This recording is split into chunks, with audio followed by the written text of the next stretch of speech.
I grew up in a largely English-speaking household. My father was a doctor. My mother was an English teacher, a primary school English teacher.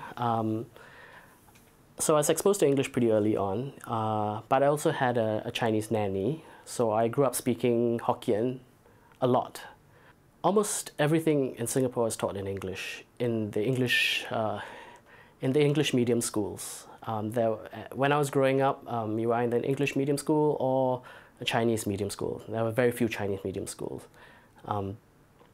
So everything was taught in English except Chinese, or the mother tongues, as they call them. So if you're Malay, you studied Malay.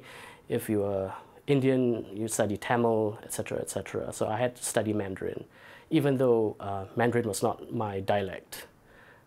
At home, I would go home. I'd speak a smattering of English, a little bit of Malay, because my parents are what are called Peranakan. They are Straits-born Chinese, which means there's been a commingling at some point with Malays. Speak a bit of Malay and mostly Hokkien. My parents cannot speak Mandarin at all. And with my friends, we would break into Singlish. It was whatever came naturally. There was a lot of code switching simply because in school you would try to speak a little more formally to the teacher, so you'd use more grammatical forms, but then as soon as the bell rang, we would be off with our friends and speaking whatever we would like. English was important for me insofar as I think I speak and write it fairly decently.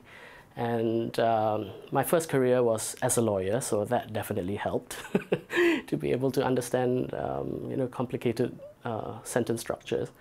But I've since left the law, and I'm now a filmmaker, and I find myself making films mostly in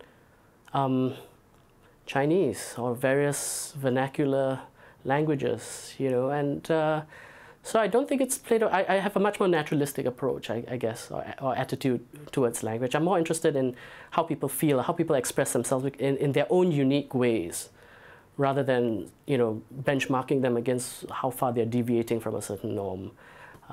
Maybe I'd feel differently if I remained a lawyer.